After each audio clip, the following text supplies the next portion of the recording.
तस्वीर है चाइना की सोशल मीडिया इन्फ्लुएंसर सी हुआ की। उन्होंने करीब 1.5 साल पहले डॉइन पर अपना अकाउंट क्रिएट किया था, जो कि टिकटॉक की तरह ही एक शॉर्ट कंटेंट प्लेटफॉर्म है। शुरुआत में उनके अकाउंट पर बस कुछ ही फॉलोअर्स थे, लेकिन कुछ महीनों बाद अचानक उनके फॉलोअर्स बढ़ने लगे और 1 मिलियन तक पहुंच गए, क्योंकि उन्होंने अनाउंस किया था कि वो अगले 10 महीनों में अपना वजन, जो कि 159 किलो था, उसे आधा करके दिखाएंगे।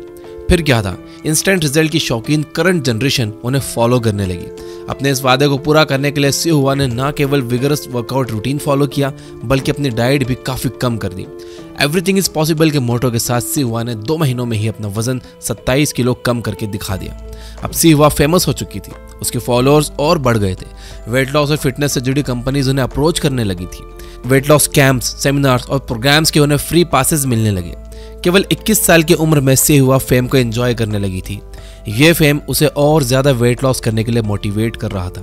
लेकिन दुख की बात यह है कि ऐसे ही एक वेट लॉस कैंप में एक्सरसाइज करते हुए सी हुआ की मौत हो गई।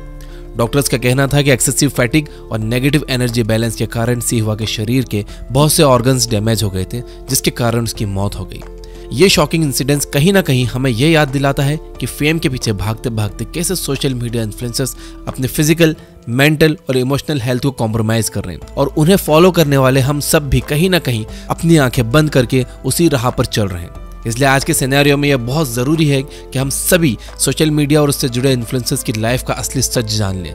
अब क्योंकि मैं खुद भी सोशल मीडिया प्लेटफॉर्म पर ही काम करता हूँ, इसलिए ये वीडियो मैं काफ़ी रिस्पॉन्सिबिलिटी और सेंसिटिवनेस के साथ बना रहा हूँ, ताकि मैं किसी भी ऐसे क्रिएटर की फीलिंग्स को हर्ट ना करूँ जो जेन्युइनली मेहनत कर रहा है। तैयार हो तो कॉमेंट कर दो आई एम रेडी, क्योंकि जिंदगी बदलने वाली है दोस्त।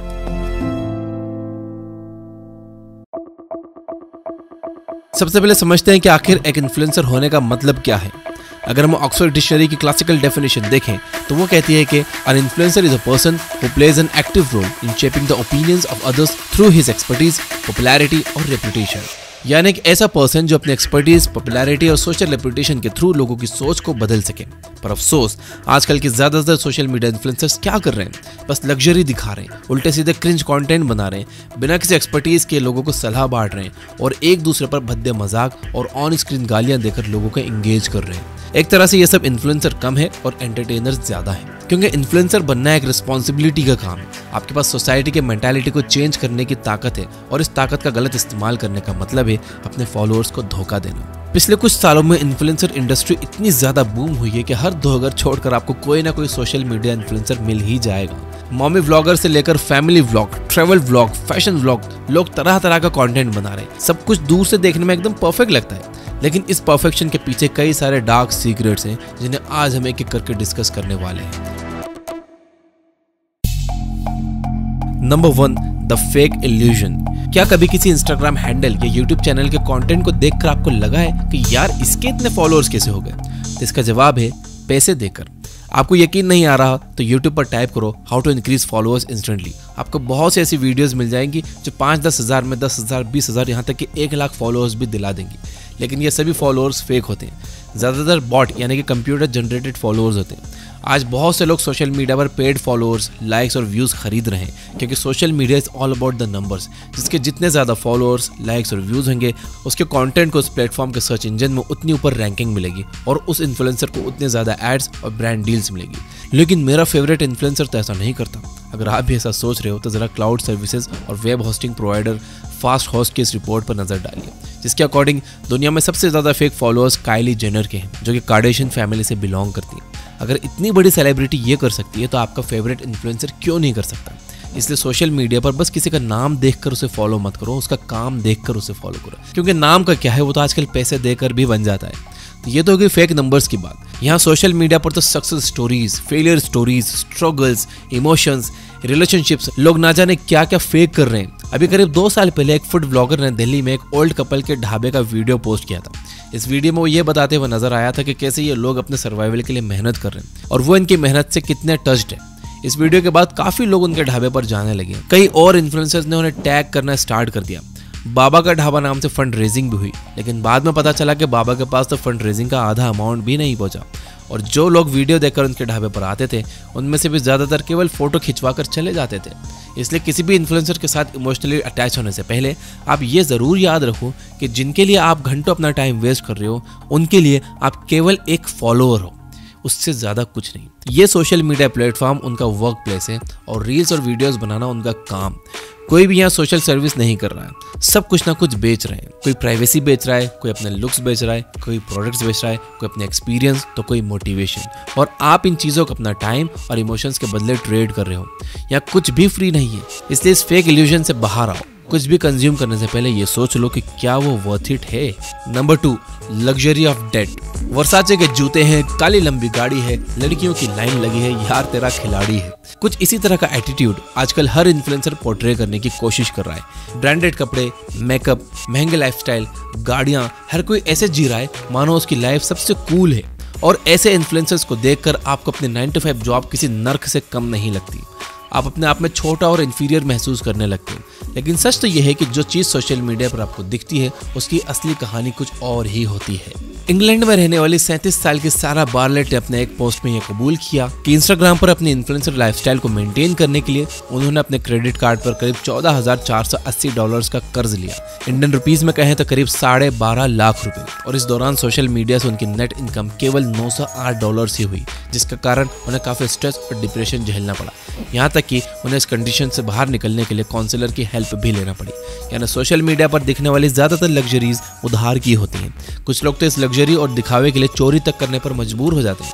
जी हाँ, सोशल मीडिया के जाने माने लाइफस्टाइल ब्लॉगर एशली सिंह और उनकी गर्लफ्रेंड सोफी ब्रू ने महंगे लोकेशंस पर घूमने और ब्रांडेड लाइफस्टाइल के लिए अपने ही जिम के लॉकर से चोरी किया करते थे। तो जिस लाइफस्टाइल से इंप्रेस होकर आप अपने जॉब, पढ़ाई और बिजनेस छोड़कर सोशल मीडिया पर आना चाहते हो, इन्फ्लुएंसर बनना चाहते हो, असल में वो उतनी रंगीन में नहीं जितनी वो दिखती है। कई बार तो वो चोरी की होती है। Number 3, everything comes with a price. किसी ने सच ही कहा है कि हर चीज की एक कीमत होती है और हर सोशल मीडिया इन्फ्लुएंसर भी अपने नाम और फेम की कोई ना कोई कीमत जरूर चुकाता है। चलो फैमिली व्लॉगर्स को ही ले लेते हैं। उन्हें पता है कि वो अपनी जितनी ज्यादा प्राइवेसी आपके साथ शेयर करेंगे, आप उनसे उतने ज्यादा कनेक्टेड फील करोगे। इसलिए वो अपने रोमांटिक लाइफ से लेकर प्रेगनेंसी रूटीन, यहाँ तक कि हॉस्पिटल के मूवमेंट्स तक आपको दिखाते हैं। ये सब देखकर आप उनसे कुछ इस तरह जुड़ जाते हैं मानो वो आपकी ही लाइफ का हिस्सा हो। आपको लगता है कि उनकी फैमिली कितनी परफेक्ट है।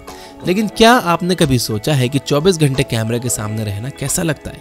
आपको गुस्सा आ रहा है लेकिन आप नहीं कर सकते क्योंकि कैमरा ऑन है। आपको कोई चीज़ नहीं करनी है फिर भी करनी पड़ती है क्योंकि कैमरा ऑन है। लाइफ में प्रॉब्लम्स हैं लेकिन आपको मुस्कुराना है क्योंकि कैमरा ऑन है।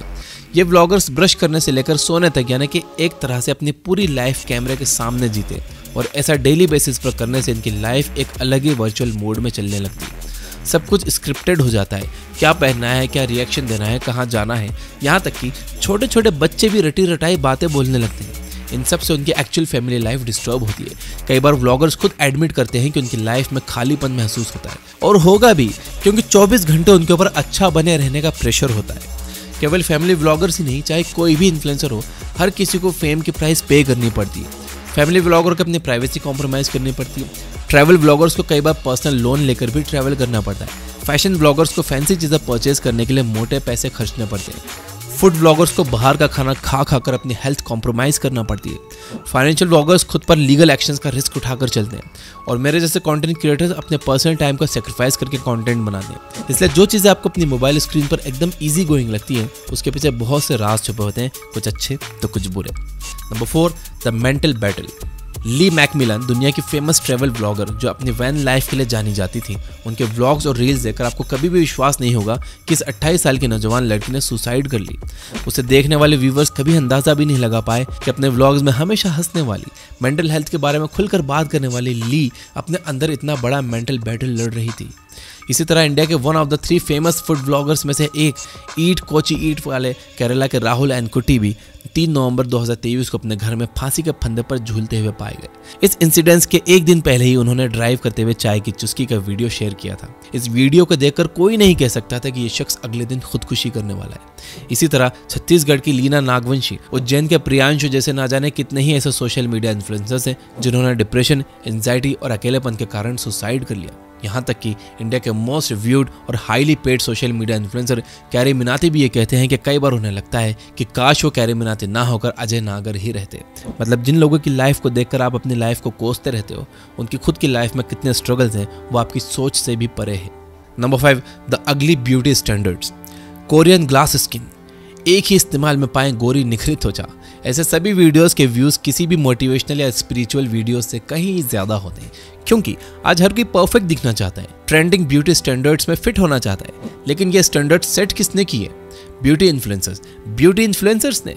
एक टाइम था जब लोग सिनेमा से इंस्पायर होते थे, लेकिन आज की जनरेशन इन्फ्लुएंसर से इंस्पायर होती है, क्योंकि उन्हें लगता है कि दे आर रियल पीपल। और जब रियल पीपल भी इतने पिक्चर परफेक्ट होते हैं तो डेफिनेटली हम में ही कोई कमी है। और इसी कमी को दूर करने के लिए लोग ब्यूटी पार्लर, सर्जरीज, देसी विदेशी नुस्खे, मेकअप, ब्यूटी प्रोडक्ट्स और फिल्टर्स का सहारा लेते हैं। Thanks to these beauty standards आज दुनिया में कॉस्मेटिक इंडस्ट्री का मार्केट साइज $262 बिलियन का है और हर साल इस रेस में एक नया ब्रांड ऐड होते रहता है। लेकिन जिस ब्यूटी स्टैंडर्ड के पीछे आज सब भाग रहे हैं, उसे सेट करने वाले लोग खुद कितने रियल हैं, इस बात का अंदाजा आप उनकी विदाउट मेकअप वाली फोटोज देखकर ही लगा सकते हो। एग्जाम्पल के तौर पर ब्यूटी इंडस्ट्री का सबसे बड़ा नाम द कार्डेशियन फैमिली को ले लेते हैं। चाहे किम कार्डेशियन हो या कोल कार्डेशियन या काइली जेनर, कोई भी ऐसा नहीं है जिन्होंने liposuction, nose job, face uplift जैसी कॉस्मेटिक सर्जरीज नहीं करवाई हो। ऊपर से उनका skin care routine, lifestyle, makeup, camera quality और फोटोशॉप, ये सब मिलकर उनकी वो फोटोज बनती है जो हम स्क्रीन पर देखते हैं। और ऐसा नहीं है कि एक फोटो ले ली और वही आ जाती है, हजारों फोटोज ली जाती है, उनमें से एक आपको दिखाई जाती है। अब अगर आप अपनी फोटो को इनकी फोटो से कंपेयर करके दुखी होगे तो फिर आपका तो ऊपर वाला ही मालिक है। पिछले दिनों मैंने अपने पर्सनल इंस्टाग्राम अकाउंट पर एक फोटो पोस्ट किया था स्टोरी पर, और मैंने उस पर सच्चाई लिखी थी कि भाई 30 फोटोज खींचने के बाद ये एक पोस्ट कर रहा हूँ, बताओ इसे कौन सा सिंड्रोम कहते हैं। अपनी इन ग्लैमरस फोटोज की आड़ में ये सभी डिवाज अपना ब्यूटी, स्किन केयर, एक्सेसरीज और क्लॉथिंग का बिजनेस चलाती हैं। उन्हें तो करोड़ों में पैसे मिल जाते हैं और आप रह जाते हो उनके जैसे दिखने के चक्कर में पैसे खर्चते हुए। इसलिए ये याद रखो कि आप जो हो, जैसे हो, वैसे ही अच्छे हो, और जिन लोगों को आप अच्छे नहीं लग रहे वो असल में आपके लिए अच्छे नहीं है। Number 6, advice without expertise. अभी हाल ही में यूनाइटेड स्टेट्स के रोड आइलैंड में रहने वाले इन्फ्लुएंसर की अचानक मौत हो गई। डॉक्टर्स ने इस ट्रेजिक इंसिडेंट का कारण आइवरमेक्टिन का ओवरडोज बताया। जी हाँ, ये व्लॉगर सालों से वेटनरी ग्रेड की आइवरमेक्टिन खा रहा था, वो दवा जो जानवरों के शरीर से कीड़े मारने के लिए इस्तेमाल होती है। और सबसे ज्यादा डरावनी बात यह है कि ये खुद तो खा ही रहा था, साथ में अपने व्यूअर्स को भी खाने की सलाह दे रहा था। उसका पूरा चैनल इसी दवा को डेडिकेटेड था। आप सोच रहे होंगे कि वो कोई साइंटिस्ट या डॉक्टर होगा।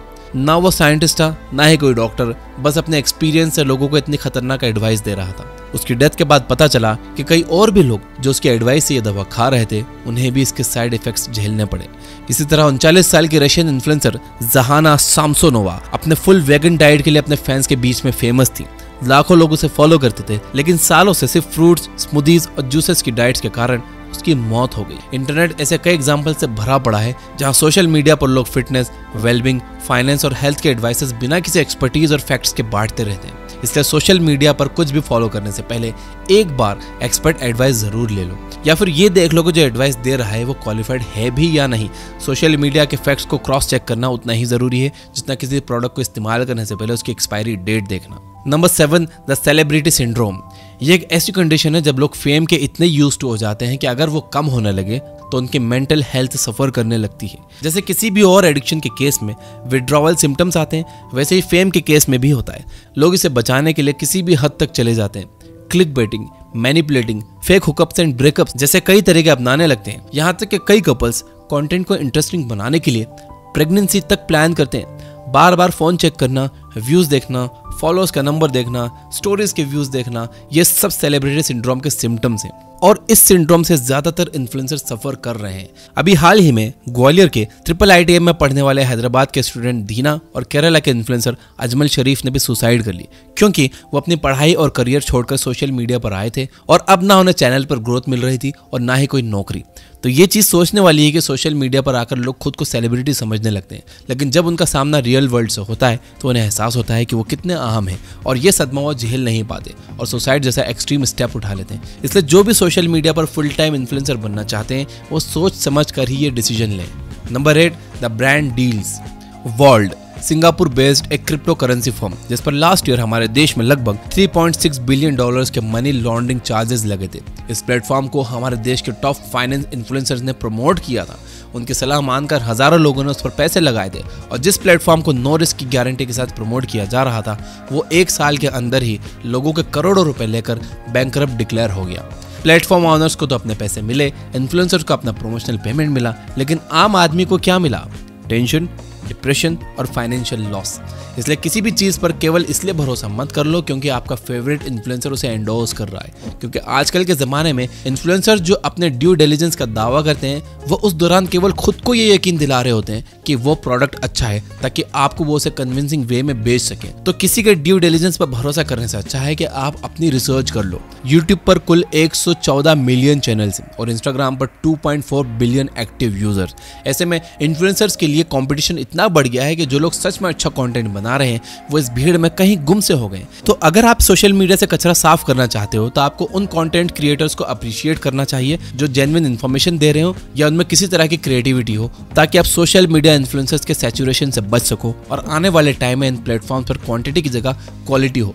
और आप ये कर सकते हो अच्छी वीडियोस को लाइक करके, उन पर कमेंट करके और उन्हें शेयर करके। जी हाँ, आप जितना ज़्यादा अच्छी वीडियोस को लाइक करोगे, कमेंट करोगे, उन्हें शेयर करोगे, उतना ही ज़्यादा ये प्लेटफॉर्म उन्हीं वीडियोस को प्रमोट करेंगे और उन कचरा वीडियोस को नीचे डालते जाएंगे। आपको ये भी ध्यान रखना है कि सोशल मीडिया पर आप जो भी देखते हो वो सब सच नहीं होता, बस सच का एक पहलू होता है। इसलिए दिखावे पर मत जाओ और अपनी अक्ल लगाओ। तो अगर आपको लगता है कि ये वीडियो काम की है, इसे ऊपर आना चाहिए, इससे किसी की हेल्प हो सकती है, इस वीडियो से कोई फ्रॉड से बच सकता है, तो आप इस वीडियो को लाइक ज़रूर करिए और शेयर भी करिए और इस पर कमेंट भी करिए।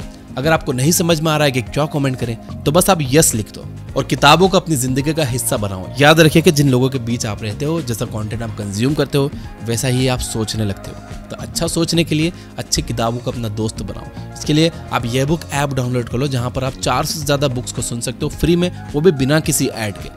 Finally, you guys are amazing. Keep reading, keep learning, keep growing. Thank you for watching.